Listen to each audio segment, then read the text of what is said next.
All right, hey, I'm doing something a little bit different. I changed the angle. I've always wanted to look at this angle.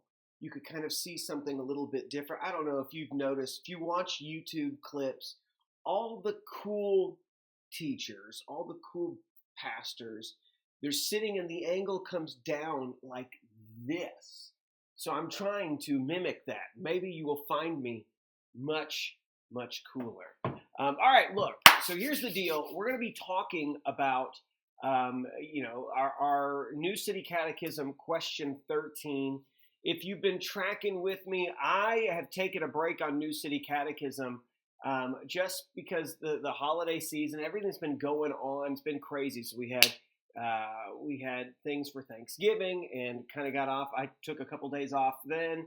Then we hit back in the office the other day, and then that got a little crazy. So I'm 2 weeks behind. So I'm going to come up to speed. So here we are. Let's start doing this. So here we are, New City Catechism, question 13. Can anyone keep the law of God perfectly? So New City Catechism says, can anyone keep the law of God perfectly? And it says this: since the fall, no mere human has been able to keep the law of God perfectly, but consistently breaks it in thought, word, and deed.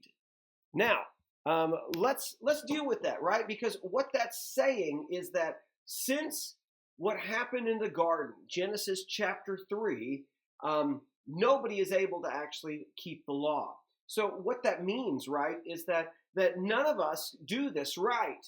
There's never going to be a time in your life that you are going to consistently be able to keep it. I think some people think that because we're Christian, that somehow now we've lost all ability to sin, and that you can then progress and be perfect. No, the only reason I am even considered perfect is because of the gospel, that it's the perfect record of Jesus. He's the only one who fulfilled all of what the Lord wanted, and not my own. So think about though what this definition and what this answer is saying in New City Catechism. But it's saying that no one's been able to do it since the fall. So since Adam and Eve, you can't do it perfectly. We consistently break it from the things that we think about, the things that we let run wild in our mind, in the words that we say. I mean, think about the careless words you use on a daily basis. I know that often having to kind of rethink, should I have said that? What have I done?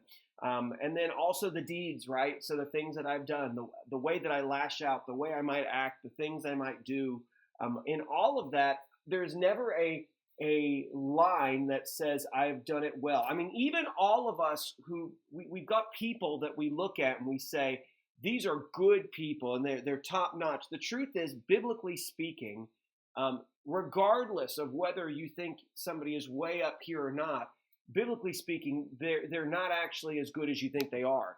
The verses that are used here come from Romans 3, and notice what it says. As it's written, there is no one righteous, not even one. There's no one who understands, no one who seeks God.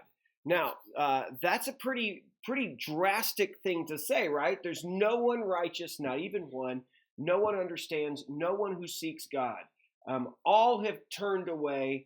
They are all alike become worthless. There's no one who does what is good, not even one. So that's important, right? Because biblically speaking, then, the condition of humans is that we aren't good people. In fact, most of us don't actually spend time seeking after God. I tell people all the time, right now, what's the desire in your heart? Is it to seek God and to know Him, or is the greater desire to be entertained, to find yourself drowned into a world of entertainment, YouTube, Netflix, things like that? And so you think about that, the human condition is not to run to God, it's to run towards us and the things that we want. All of us have turned away, is what it says, and we've become worthless. There's no one who does good, not even one. And the image that was used, if you have the New City Catechism devotional, the image that was used was like a man who is running during a storm, and what does he do? He runs to a shelter. And the storm is all coming around, and he runs to a shelter. And so what does he do? Is he seeks shelter and stays in that. But as soon as the storm is gone, he goes right back on his journey again.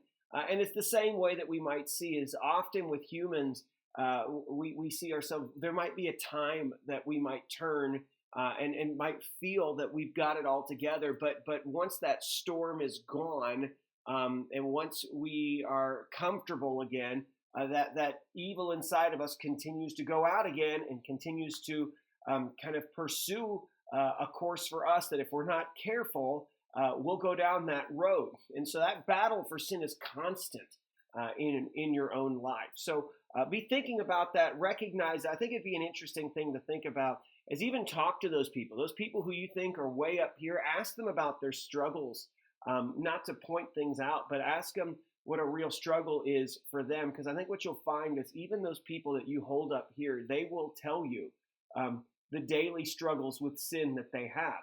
Now you have a choice. As a Christian, you have a choice of, do I give in, or do I pursue a higher calling in that?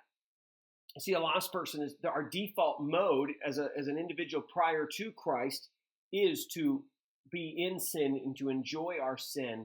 But being saved out of sin because of Jesus, now we have a loyalty to Him, and so it's a battle to say, I'm going to not give in anymore. I'm going to go and live for Him.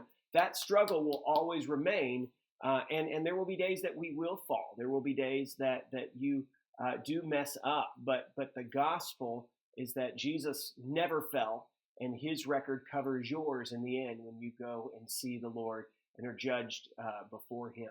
So think about that. We'll make another video pretty soon after this. We'll launch the next one because the next question inevitably is going to have to deal with kind of our creation, knowing that this was possible for us as humans to fall. All right, talk to you guys later.